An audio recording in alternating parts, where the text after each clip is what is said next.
Me parece mentira tener la oportunidad de hablar con Mariano, distendido, sin la ciudad puesta, empezando por la niñez. La niñez de Mariano es de una riqueza fermental increíble. Creo que eso sería un buen tema, ¿no? Cómo materializó la resistencia a través del grupo de Montevideo y toda la operación de resistencia y salvataje de la ciudad vieja. Una ciudad compleja e inmensamente rica y poderosa porque convivía la urbanidad de nuestra gente, todo el proceso urbanístico de la misma capital, con el departamento suburbano y rural de Montevideo. El futuro de Montevideo. ¿Hacia dónde apunta? ¿Hacia dónde debería apuntar? ¿Cuáles son las utopías inconclusas, frustradas, ¿no? Y los sueños que todavía se pueden realizar? Creo que eso.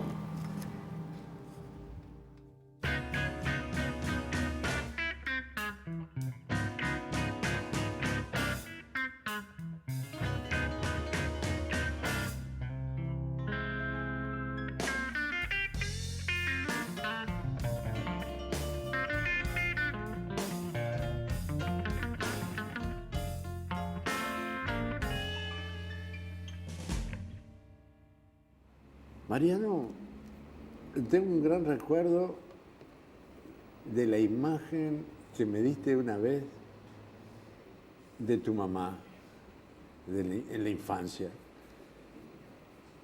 Y yo creo que fue una imagen muy revulsiva, porque tu casa, si había un hogar plural, era el tuyo, ¿no? Sí, sí, sí.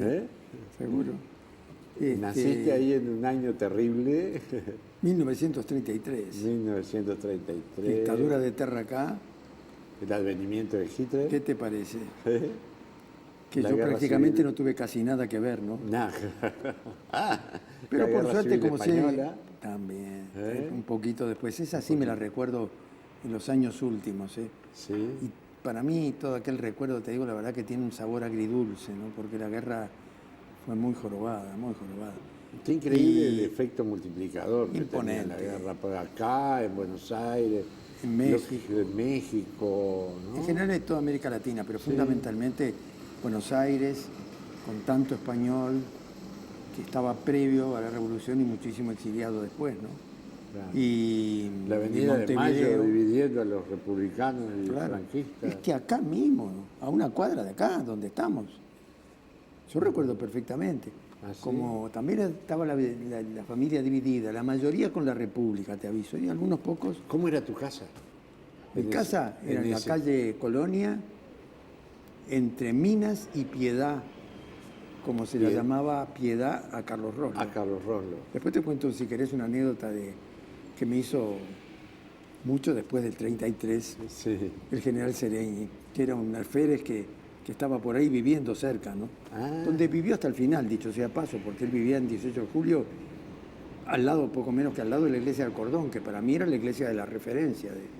Por más de que nosotros estábamos yendo a la iglesia que era de la familia, de alguna manera, porque había incluso un pastor protestante que era un tío abuelo mío. Sí.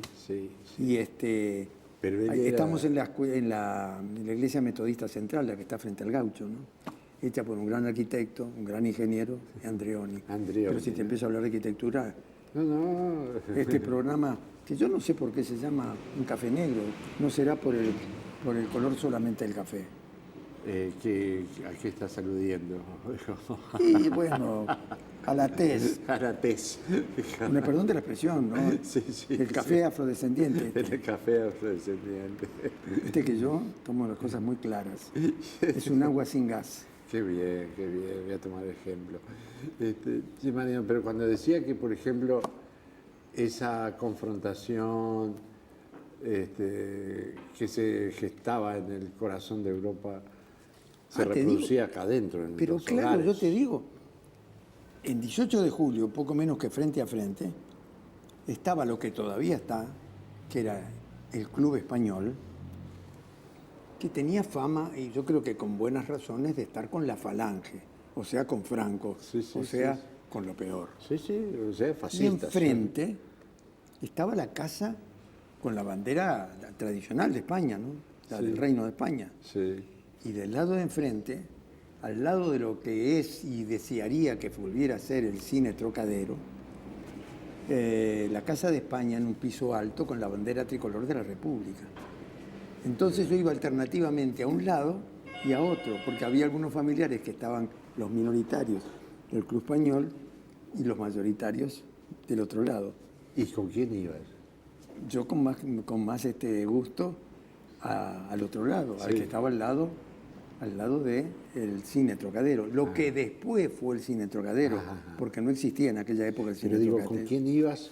Con mi mamá, gallega, y con una muchacha que nació cerca de la aldea, como decía, de mi madre, que era de Arteixo. Yo fui, te digo, no sé si no me tendrás envidia, negro, con el perdón de la expresión nuevamente. No me tendrás envidia cuando te digo que soy hijo adoptivo de Arteixo. No sé si sos hijo adoptivo de alguna localidad. No, hasta ahora se han hablado de eso en la Macana, nada, no hay caso. No hay caso. Bueno, y Lala, que era una muchacha que había nacido muy cerquita de la aldea de mi mamá, que las dos eran republicanas militantes. Y me acuerdo que me hicieron, yo que sé qué edad tendría cuando la Guerra Española, que yo tengo los primeros recuerdos de haber visto el Estadio Centenario ululante, repleto, porque se recibía a una de las referencias de la República. Seguramente ya en un momento bastante crítico, ¿no? Porque la revolución, el golpe de Estado aquel maldito se dio en el 36, ¿no? Respecto a un gobierno constituido democráticamente, ¿no? Porque esas cosas conviene también señalarlas.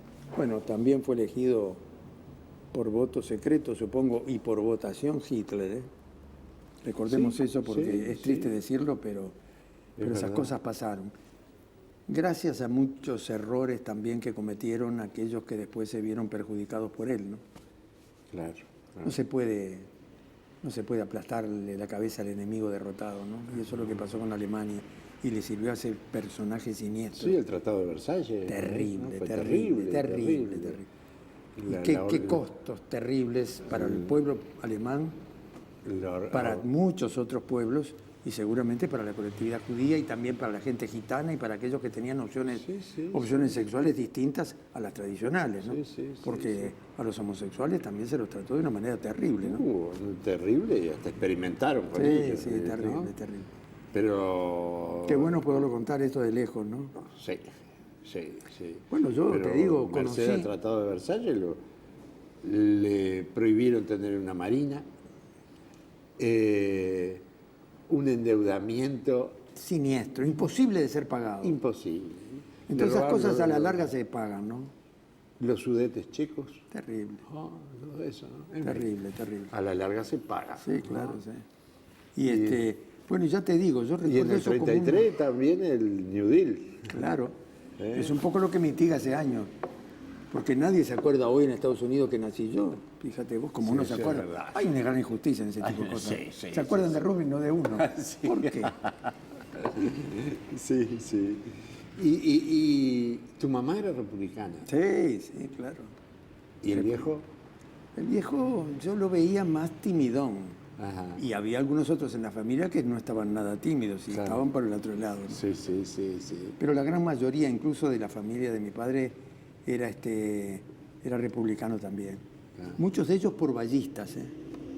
Mientras que otras opciones, para qué recordarlo, no optaron por esas por esa opción, ¿no? Sí, Francamente, de la democracia y del respeto a la Constitución y a la ley, ¿no? Claro, claro. Y recuerdo mucho a un primo, a dos primos, que uno de ellos falleció cuando yo tenía 11 años, que todo el mundo decía que era un hombre de una inteligencia superior. Todos le llamamos el Toto Arana, Pedro. Se ve que fue un estudiante brillante, nunca terminó su carrera de medicina, con un problema cerebral muy crítico. Hablaban de una presión cerebral, yo qué sé lo que sería, que le daba unas migrañas, unos dolores de cabeza terribles que no podía, difícilmente podía soportar. Y tenía como compañeros, entre otros, al filósofo nuestro, ay, qué horrible que me olvido de los nombres, me pasa como la China Zorrilla, cuando con todas las amigas les decía, ¿te acordás, che, cuando hablamos todo de corrido? Bueno, a mí me pasa lo mismo. Nuestro filósofo clave y profesor que estuvo tanto tiempo exiliado en Venezuela y vuelve a ser homenajeado cuando la reapertura democrática nuestra, Arturo Ardao. Lo estimaba por lo visto mucho, creo que deben haber sido compañeros en la Federación de Estudiantes que se plegó notoriamente a favor de la democracia. García Esteban, bueno, otro profesor extraordinario, pero mucho más joven que ellos, ¿no? Y el hermano de este primo fallecido cuando yo tenía 11 años, un tipo de una calidad humana se ve, porque yo tengo un recuerdo muy, muy grato, ¿no? Muy grato. Y le llamamos el chiquito y medía como 2 metros, te aviso. Román Arana, por lo que me han dicho todos, un muy buen neurocirujano, que tenía como compañero a José Bego Mensoro, el Bebe Mensoro, un tipo que por sus orígenes y su familia bien podía haber sido una persona extraordinariamente conservadora. Bueno, me enteré después que salió durante la Guerra Española a participar en favor de la República y en defensa de la institucionalidad, ¿no? Sí. Constitucional. Había muchos integrantes de la resistencia francesa acá en Montevideo, ¿no? De la resistencia francesa, en este caso, era un uruguayo, el Bebe Mensoro, ¿no? Sí, claro, claro. Ya te digo, incluso tanto por su señora como por su propia formación personal, podría haber tenido un criterio mucho más conservador o más prudente, pero salió a pelear, ¿no? En forma solidaria y arriesgando su propia vida, y me contó también de los sinsabores, de lo que fue aquella lucha sin cuartel, ¿no? Tremenda, seguramente.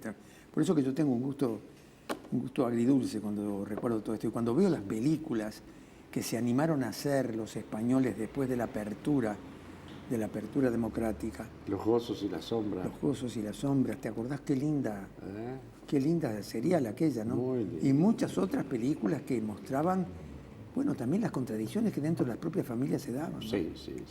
A veces las mezquindades tremendas, ¿no? Para conservar. Y en la literatura también. Y en la literatura, además. Leí hace poquito, que terminé llorando, te digo la verdad, con una obra de este hombre que vos recordarás mejor que yo de nuevo, que se llama Los Soldados de Salamina, y que también hizo Javier Cercas. Xavier Cercas. Qué bien escribe. Muy bien. Y estaba qué temperancia también, para tratar temas tan complejos, ¿no? También. Y estaba aquella de Juan Marcé, encerrado con un solo juguete, ¿no? Tremendo. Tremendo, ¿no? Tremendo. Sí, y esta mujer española, ¿cómo se llama, che? Que se manda unos volúmenes imponentes, que la conocí en Sevilla, mirá, en ocasión de un seminario lindísimo que fomentó la Junta de Andalucía, si mal no recuerdo, muy linda. Matute. No, más joven. No, de mediana edad, una mujer que debe tener, supongo, quizás esté arañando los 50 años. Ajá. ¿Rosa Montero, no? No, bueno. Rosa Regás. Es lo que te pasa por conocer demasiado. Yo, como conozco pocos, me olvido de pocos. Capaz que me acuerdo ahora, ya te lo digo. Sí, María, decime. También el liceo preparatorio jugó un papel muy importante en tu formación, ¿no? Los profesores de secundaria. En liceo tuve algunos muy buenos profesores, pero en preparatorio fue el deslumbramiento total cuando yo decido Mirá que dudaba mucho, ¿eh? ¿Sí? Después me digo, ¿cómo pude haber dudado si yo era un maniático ya de chiquilín? Se supone que vos también pensás que soy maniático ahora que no soy tan chiquilín. No, por respeto. Por respeto. Mirá, yo estaba recordando en la facultad hace poquitos días atrás que me hicieron un homenaje de esos que te dejan muy preocupado, ¿no? Porque da la sensación de que se están abriendo los sarcófagos de última generación. No diga eso. Y estaba recordando que yo de niño, ¿sabes lo que me gustaba, por ejemplo, de arquitectura? Para que tengas idea. No me diga. Gustaban, sí, a ver. No me diga. Los puestos policiales, los kioscos policiales.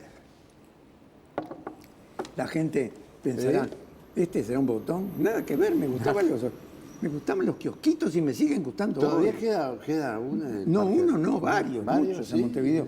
Es que cuando estuve en la Intendencia hablé con el ministro del Interior, ¿por qué los están destrozando? ¿Por qué no los cuidamos? Hasta desplazamos uno allá, creo que, me parece que era Paja Blanca no, en Paso la Arena. Desplazamos uno, no sé si fue con la compañía de Palenga, que desplazamos todos juntos, le cortamos un poco la cimentación. A Palenga le gusta trasladar todo. Y como había que ensanchar la ruta, bueno, lo corrimos un poco. Mirá, la verdad que me resultó gratificante. Pero me gustaba el Palacio Lapido, a pocas cuadras de acá.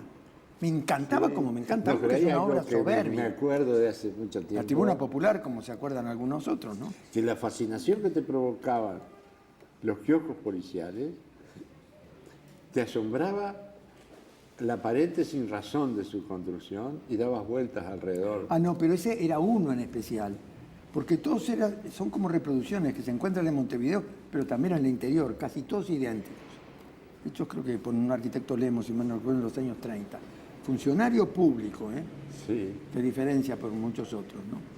De la Intendencia, digo, Ajá. Porque yo quisiera que fueran tan sensibles como lo fue este hombre en su puesto público y como lo fue el arquitecto Lorente, el viejo Lorente. ¿No? Lo que me duele, la atrocidad de que hayamos perdido para el ámbito público una obra soberbia, 2 cines maravillosos y obras públicas para transformarlo en un espacio privado. El cine central y el cine plaza no está escrito. No está escrito. En el año, qué bochorno, en el año que Montevideo le toca ser capital iberoamericana de la cultura, en donde estamos trabajando tanto con el negro lejano, de nuevo con la perdón de la expresión, ¿no? Sí. Y con muchos otros compañeros que son formidables, formidables colaboradores. Bueno, mirá, me gustaba el palacio Díaz, me encantaba también. Y mi padre además nos enseñaba el edificio centenario, ¿no? El edificio centenario, pero ese me gustó después, aunque te parezca mentira. Ajá. Ahí donde lo vemos, desde la vitrina donde Galeano toma un cafecito y yo a veces lo acompaño y miramos yo por lo menos miro el otro. Y porque sigue siendo un edificio soberbio hecho por un estudio notable de tres jóvenes arquitectos. Solamente uno estaba recibido cuando hicieron ese edificio. De los Campos, creo que era. De los Campos, Puente y Tournier. El edificio centenario por 1830, 1930. Cuando se hacía además, fíjate vos, la Asociación de Bancos, creo que fue, que regala el obelisco con las 3 soberbias esculturas de Zorrilla de San Martín, extraordinarias esculturas. Yo conté un cuento de la China. Si te parece, después en algún momento lo cuento también, porque a lo mejor ya lo conoce medio Montevideo. La China, estando en Buenos Aires, creo que íbamos para la residencia en Buenos Aires, que es una casa maravillosa hecha por un arquitecto húngaro, Kalnay. Eran 2 hermanos, uno de los cuales hace una residencia privada, ¿no?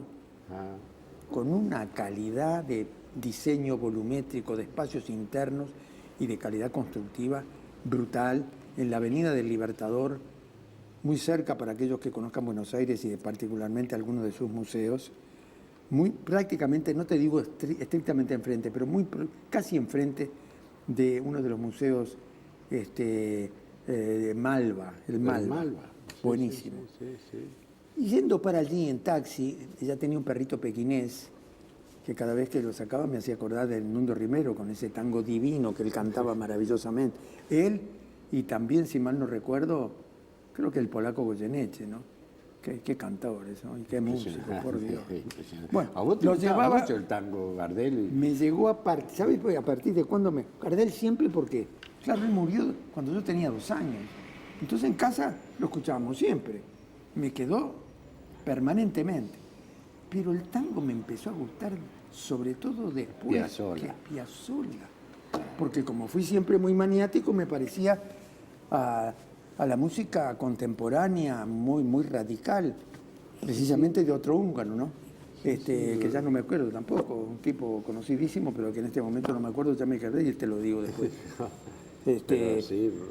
Un tipo que se tuvo que exiliar también en Estados Unidos, como tanta otra gente, muchos arquitectos también. Sí. Y entonces íbamos con el taxi, agarramos por la Avenida del Libertador, pasamos por y ella llevaba el perrito pequinés, pero en un bolso, para que apenas el hocico pudiera respirar el perrito, porque estaba prohibido llevar animales. Los taximetristas ya lo sabían, pero adoraban a la China, a todos. Todos en Buenos Aires, todos. Y de pronto me cuenta que yendo para allí, días anteriores... Ahora, cuando decís eso me hiciste acordar al viejo Borges, a Jorge Luis, cuando decía, hablando de los taxis que prohibían llevar animales. Sin embargo, veo a muchos peronistas. Bueno, tengo cada anécdota de Borges que hablaba que estaba muy en contra de la arquitectura comprometida. Lo escuché en una conferencia y un tipo que lo dejó entrar con eso, de pronto, al final de su conferencia, que fue lindísima, dicho sea paso, le pregunté, ¿y usted qué opina, maestro, de Marechal? ¿Para qué? Sí. Despotricó por ese ser y no sé. Pero usted no nos explicó, maestro, que no se podía juzgar la literatura en función de las ideas de sus creadores. Esas cosas medias complicadas, ¿no?, que pasan en este mundo. Sí. Pero sigo el cuento. ¿Vos me interrumpís cada vez o yo hablo demasiado? No, tú hablas demasiado. No importa. La culpa la tengo yo. Bueno, entonces, me dice, ¿sabés qué? Cuando íbamos hace una semana atrás, un rato atrás, le digo al taximetrista cuando pasando el Museo de Bellas Artes y aparece la escultura grande, de esa que tenemos en esos jardines divinos de Artigas, ¿no? Vestido de constitucionalista, que nunca jamás se debe haber vestido así. Pero en fin. Jamás le dice al taximetrista, dígame una cosa, ¿usted sabe en homenaje a quién se hizo esa escultura? Sí. ¿Y a quién? Al general Artigas. Dijo la China, ¿no? Mira. ¿Y usted sabe quién la diseñó, quién la realizó? Sí. ¿Y quién? Su papá. No. ¿Usted cómo lo sabe? Porque me lo dijo la semana pasada cuando la traje en el taxi, más o menos por este trayecto. ¡Qué maravilla! ¿Cuánto de pimienta le agregaban? No lo sé. Pero maravilloso. Los cuentos de la China, todos son maravillosos. Algún día te contaré cómo la conocí mano a mano, pero es para otro programa. Sí.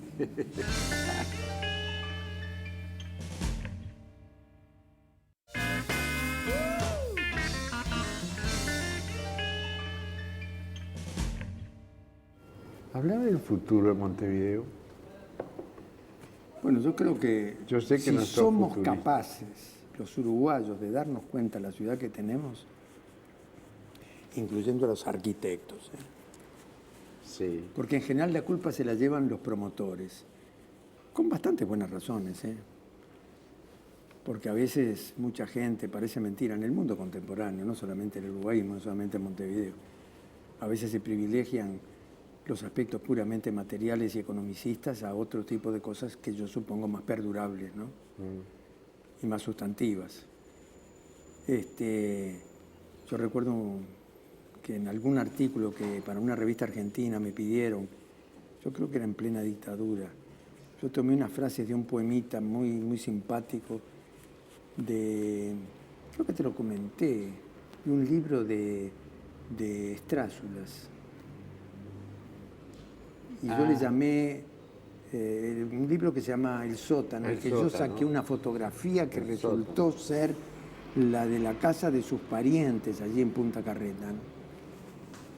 Y recuerdo que hice como una cápite acerca de un título que yo le puse Montevideo herida, y entonces en esos 2 versos Estrazo las hacía con mucha sensibilidad, como todo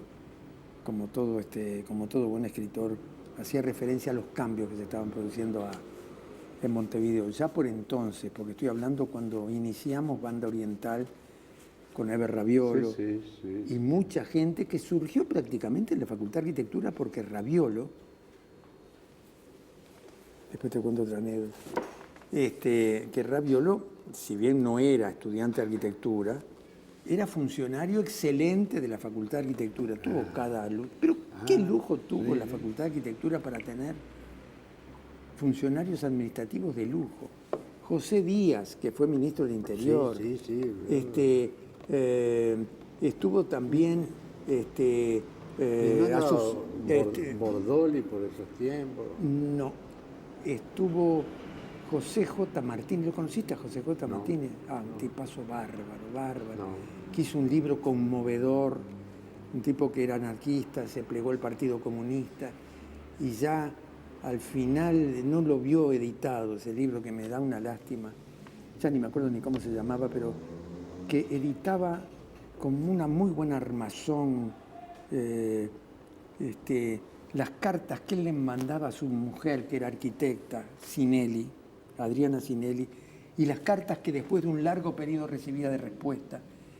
Y aquellos seres que parecía un tipo de una austeridad total, y ella que yo le llamaba el puercoespín, porque parecía siempre como muy crispada. La ternura de aquellas cosas, como uno nunca termina de conocer plenamente a la gente. Somos un misterio, ¿no? Sí. A veces insondable. La ciudad entera es un misterio, justamente. Totalmente. Bueno, algo extraordinario. Extraordinario. Y tuvo también a Kogan. ¿Lo conociste a Kogan? A Kogan, que era nuestro representante del Frente Amplio en plena dictadura en Buenos Aires. En Buenos Aires, claro. Y él era el referente del general Sereñi, ¿no? Allí. Y muchos otros, la verdad. Muchos otros que en este momento se me escapan. Y entre otros Raviolo, que hacía a mimeógrafo, fíjate. Tipeaba las matrices. La gente que tiene menos de 50 años ya no sabe ni lo que son matrices, digo yo, o menos de 40 por lo menos. Pero tipeaba aquello y las publicaciones para el Instituto de Historia parecían libros, de una perfección de morirte. Algo sensacional. De primera. Me acuerdo, ahora te digo la anécdota, de un día que, claro, esas cosas, ¿no? Lo llamo desde fuera de la facultad y pido por el Instituto de Urbanismo donde él trabajaba, y pido por Raviolo. ¿Y de parte de quién? Y que se me ocurrió decir, de Los Dos Leones, escuchame. La gente se acuerda que Los Dos Leones es una fábrica de pastas, ¿no? ¿O no? No se acuerda, ¿no? Bueno, apenas se la digo ahora. ahora. London Paris. O Real de Azúa, el sabio, como le decía Martorelli. Me acuerdo que, refiriéndose a Raviolo, dice, bueno, es un tipo medio complejo, pero es un tipo de muy buena pasta, Y además hay que conocerlo en su salsa. Dice. Un poco cuadrado, dice, pero de muy buena pasta, pero hay que conocerlo en su salsa. Era Raviolo. Era gracioso Real de Azúa también, no solamente talentoso y genial, ¿no? Malévolo también. También. Pero me estaba diciendo de el futuro de Montevideo, ¿no? Yo siempre te decía que para mí la relación entre Montevideo y su gente es una relación esquizoide, neurótica, donde todo Montevideo es como un espejo roto, donde cada uno de nosotros tenemos un pedacito del espejo. Bueno, es cierto, eso también es cierto. En donde en nos una sentimos ciudad reflejados, pero nadie tiene un pedazo del espejo lo suficientemente grande como para ver este pequeño eso supongo mundo que entero, ¿no? podría llegar a pasar en cualquier ciudad. Y a pesar de que Montevideo es una ciudad, vengo de Bogotá hace pocos días atrás, 8 millones de habitantes, 50 millones de habitantes Colombia. Es una cosa pasmosa, ¿no? Todo Montevideo es un barrio quizás no de los más numerosos de San Pablo, ¿no? Todo de Montevideo, todo el Uruguay. Todo Uruguay, sí. Pero yo creo que a pesar de todo, salvo determinados sectores muy marginales que desgraciadamente los hay, y no solamente por la dictadura, sino por algunas de las políticas posteriores de los años 90, terribles, que obligaron a que la gente tuvieran que dejar incluso aquellos pequeños departamentitos de la ciudad consolidada. Y cuando uno, porque la arquitectura es importante, pero la arquitectura sin territorio y sin conexión social, ¿qué es? La ciudad es plenamente ciudad. Decía, mira, hay una cosa que con ese idioma riquísimo, yo lo repito una y mil veces, con ese idioma riquísimo que tenemos en los hispanoparlantes, ¿no? Como el español, ¿qué limitaciones tenemos los españoles y los ingleses también, ¿no? En cambio, no tenían esa limitación ni los latinos. Yo te aviso que no hablo ni lo latín, pero sí francés. Los franceses, para decir ciudad, tienen dos vocablos, ¿no? Ville, que es lo habitual, que también se utiliza en inglés, ¿no? Exactamente. Y yo qué sé, Pecosville, ponerle. Y cité. Y entonces ya desde un pensador del siglo VI ahí, yo quiero que todo el público sepa, ¿no? Yo no era nacido. El siglo VI posterior incluso posterior a Cristo. Vil quiere decir, significa, decía él, Isidoro de Sevilla, la estructura física de la ciudad. Son sus piedras, decía él, en forma material y clara. Mientras que cité, o para los términos latinos, la urbs sería la vil, su sustrato material, lo que está hecho con piedras, ladrillos, maderas o cementos. Mientras que Civitas o cité es la ciudad, esa ciudad, pero incluyendo la población que en ella habita, para la cual está realizada. Y una ciudad, por otra parte, es una ciudad en la medida que es una ciudad viva y no inerte. Por eso esto que está diciendo un gran historiador, antropólogo y sociólogo francés, Fernand Braudel, palabras mayores, distinguía clarísimo la diferencia que hay entre civilización y cultura. Exactamente. ¿No? Exactamente. Diciendo que la civilización era eso, los puentes, las piedras, los edificios, etc. Mientras que la cultura es justamente los usos, las costumbres. Y acá en el Río de la Plata, ¿cuánto hubo de civilización y barbarie, no? Clarísimo, claro. Y algunas de las grandes personalidades, incluso argentinas, me estoy refiriendo ahora, me estoy recordando a Sarmiento, que hacía contraposiciones que por lo menos son discutibles, ¿no? Y estamos hablando de seres superiores, ¿no? Sí, en alguna medida. Sarmiento y tantísimos General otros. Roca, con la campaña del desierto, ¿no? Dicho sea paso, también para el General Roca ganó por concurso Zorrilla de San Martín. Qué orgullo para un uruguayo como Zorrilla. Es verdad. Allí en la diagonal sur. Lo único que nos legó Roca a nosotros acá, que creo que no sé si acá en el Girasoles lo hacen, es el gramajo. ¿Roca? ¿Sabes? La mano derecha de Roca en la campaña del desierto era el sargento Gramajo. Se llamaba así.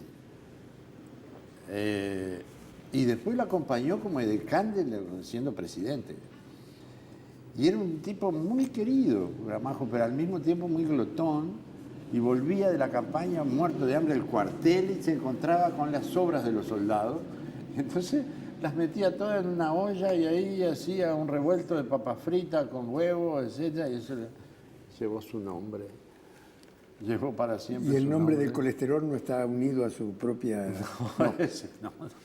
Bueno, también te acordás que la sopa paraguaya, yo me acuerdo de la primera vez que fui a Paraguay que me molieron a palos, conjuntamente. Fui conjuntamente con un gran amigo, Hugo de Ibarbure, un médico, que como era rubio, él no le pasó nada, pero yo era un paraguayo más, me dieron de palos que no sabes lo que fue. Ah, sí. Seguro. A la época de Stroessner, ¿no? De Stroessner. Con el perdón de la expresión que estamos tomando buena grapa. Sí, señor. Sí. Salud. Salud.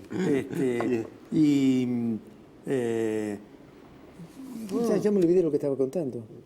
No, pero también me olvidé de lo que te había preguntado. Bueno, entonces estamos a mano. Porque cuando hablábamos, por ejemplo, del futuro de la ciudad... Sí. Aquí hubo alguna vez un plan director de la ciudad. Hubo. Y hubo muchas ideas. Hubo, por ejemplo, parece mentira, Montevideo siempre fue una ciudad interesante. Sí, Yo discrepo con verdad. algún gran amigo y un gran historiador, con un articulito que le dije que tengo que hablar con él. Porque dijo que después de determinado momento, y concretamente después del plan Fabini, no había habido nada. Yo creo que fue un poco injusto. Pero el plan Fabini era el del intendente. seguro, Fabini. buenísimo, la verdad, buenísimo. Y Es en que sí- tenían ideas y de en largo síntesis, aliento. que era el que preveía la expansión de la ciudad. Pero más de una... Y sobre todo transformaciones profundas, que de pronto algunas de ellas hubieran sido muy cuestionadas. Cuando hizo la Rambla Sur, Eso te desaparecieron, iba a decir, eso te iba a decir. desaparecieron muchas playitas y puntas rocosas. Y se malogró la bahía. La bahía, no te digo, la bahía la estamos malogrando ahora, Ajá. donde sigamos dale y dale y dale, más y más contenedores y contenedores, que se generan unos murallones que son peores de la... Pero reíte de las murallas defensivas del Montevideo, que nunca sirvieron para nada. Sí, sí, sí. Pero estas otras, que no cumplieron además las compañías con la exigencia que les habíamos dado de dejar las calles libres para ver por lo menos el agua, ya que a hoy no te la dejan tocar. Antes, bueno, yo tampoco la tocaba porque estaba bastante más abajo. ¿Y te parece que es posible todavía Sí, recuperarla? claro que sí. Pero no podemos seguir aterrando, como dicen los brasileños, poniendo más y más y más y más contenedores y más autos y más esto y más lo otro. En cambio hay un plan soberbio hecho por grandes, muy buenos arquitectos, con una visión de futuro, tal como la tuvo Fabini. Sí. Fabini no solamente fue la Rambla Sur, también hizo otras propuestas, entre ellos la Avenida Graciada, otras diagonales más discutibles, como aquella otra que destrozó parte de la Ciudad Vieja, que surge de la calle Uruguay y Florida con vistas hacia el cerro. Ajá. Pero por suerte ahora parece que se van a construir finalmente algunas nuevas. Espero que haya un buen proyecto, por ejemplo, del Banco Central, y otros proyectos de vivienda y algún hotel, con lo que pasan a configurarse una zona que ha quedado desarticulada nada menos que para mí, la verdad, más allá de que Colonia del Sacramento ha sido catalogada como patrimonio mundial, y espero que también lo sea Fraiventos, con toda la zona del viejo frigorífico, el barrio obrero y una cantidad de construcciones del siglo XIX y principios del siglo XX preciosas. Pero creo que lo fundamental de nuestro patrimonio es la concentración arquitectónica, urbanística, monumental y paisajística que tiene la Ciudad Vieja de Montevideo. Sí. Y hay zonas que quedaron como desarticuladas todavía. Ojalá que con buena arquitectura montevideana actual, moderna, con una visión de futuro, pueda mejorar esa calidad y ese atractivo que tiene hoy Montevideo para las personas que la visitan desde Estados Unidos, de Europa. Y ojalá que se haga el concurso. Me tocó con un grupo de miembros del jurado excelente justamente darle por unanimidad el premio a una ampliación del Banco República que permite recuperar esa área horrible que hoy día parece una posilga frente a la zona donde aparecen los cruceros, en la zona portuaria, en la Rambla Portuaria, 25 de agosto. Hay un proyecto muy, muy bien en donde incorpora los viejos monumentos históricos, que es la vieja aduana y la vieja tarazana, y lo incorpora armónicamente a una propuesta absoluta y radicalmente contemporánea, porque eso es lo que es la ciudad, toda ciudad, y lo fue siempre. Permanencia, pero también cambio. Pero ahí está la conciliación Memoria, entre la pero también permanencia. proyecto. Exactamente, la conciliación entre la permanencia y el cambio. Claro, ¿no? en términos Ahora, casi te digo bíblicos. Sí, claro. Pero hoy nombraste, ¿Cómo? hoy nombraste, cuando estábamos hablando de la época estudiantil tuya, a grandes arquitectos como Andreoni, el creador el autor del Hospital Italiano. La estación de Pero ferrocarril. a eso iba. Duele. Verla Verla, inerte. está inerte cuando es una de las más bellas estaciones de ferrocarril de América. La verdad que hay una que me gusta mucho también, que la Retiro. La Retiro, sí. Pero esta yo creo que tiene, quizás porque es más acotada en dimensiones, que tiene una densidad formidable de lo que es ingeniería y arquitectura al mismo tiempo. Pues sabés que yo tengo unos recuerdos del ruido de los ferrocarriles, de las sirenas, el olor. del olor, del humo. Exacto. Un susto, también una imagen espantosa porque se me ocurrió subirme a un vagón idiotamente detenido y de pronto empieza a caminar el ferrocarril con los vagones y ahí mi padre, que era bastante mayor, le dice a un tipo, por favor, a ver si lo bajan, y salió corriendo. Debía ir a 16 kilómetros por hora, pero para mí era una velocidad astronómica. Me salvó. Tú sabes que me hiciste acordar un cuento de tu padre, un cuento de mi padre. Mi padre le gustaba bolichear, pero era un paisano, vivía cerca de Sarandí del Gil por ese entonces, y se hospedaba en un hotel Terminus, que estaba frente a la estación central. Claro. ¿No? Típicos, Entonces, los nombres de tantísimos hoteles. Ahí está. Ahí abajo había un bar. Y se pusieron a tomar con un ferroviario y de pronto le dice, fulano, dice, ¿qué tal si seguimos? Yo me tengo que ir. Dice, ¿qué tal si seguimos tomando en el trabajo? ¿Cómo en el trabajo? Sí. Él era el barman del vagón comedor del tren a Rivera. Qué brutal. Allá fueron a dar a la última estación. Es capaz que se pasaron a la frontera porque no lo supo ni frenar. Claro, pero me contaba un profesor era toda una excelente. Cultura me contaba, vos sabés, un profesor excelente que fue Artucio, ya en la facultad, Leopoldo Carlos Artucio. Excelente. Era un bon vivant también, un gourmet. No te imaginas los quesos y no sé qué. Y me hablaba cuando podían ir, cuando el peso era más fuerte que el dólar, hasta Europa, ¿no? Sí. Y me contaba que creo que con Walter Gil, un ingeniero, una persona... No, Felipe Gil, que fueron, no sé por qué, en ferrocarril, en el salón comedor, que dice que le sirvieron unos vinos y eran unos tipos que sabían apreciar mucho. Seguramente en aquel momento los vinos no eran uruguayos como lo son buenísimos hoy, ¿eh? Sí, buenísimos justamente hoy. Por eso te quería preguntar. El departamento de Montevideo es el proveedor, si mal no recuerdo, de algo así como el 70 o el 80% del abastecimiento frutícola y hortícola, ¿no? Bueno, ahí va a haber una gran transformación. Ahí está. ¿Cómo se concilia el crecimiento de la ciudad con la preservación del Montevideo rural, en donde hay otros proyectos como el traslado del mercado modelo, por ejemplo? Bueno, sobre eso justamente vamos a tener una discusión ahora, en estos días, en la Sociedad de Arquitectos, para tratar de acompañar las ideas que tiene el municipio de Montevideo con un sentido como los que a mí me gustan, de largo aliento, como lo tuvo Fabini, porque hay que pensar qué hacemos ahora que la propuesta que viene ya de hace... Bueno, vos fuiste colaborador nuestro en la Intendencia de Montevideo, ya hace años, del traslado del mercado modelo, que en su momento, en 1937 creo, obra del arquitecto Rodríguez... ay, qué horrible, che, cómo estoy. El papá de Matilde Rodríguez Larreta, el arquitecto Rodríguez Larreta. En 1935, una obra Art Deco extraordinaria en el mercado modelo.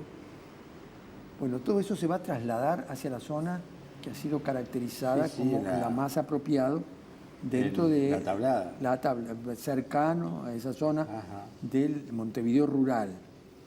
Bueno, pero ahí quedan como 6 hectáreas que pueden ser un motivo donde sería lógico, habría sido lógico poner allí o de pronto una terminal de ómnibus y no el disparate que se hizo consagrando una decisión de la dictadura, ¿no?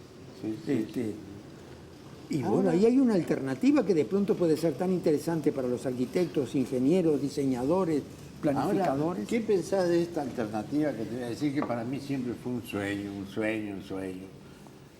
Digo, qué maravilla sería, y es un ideal, una utopía, ¿no?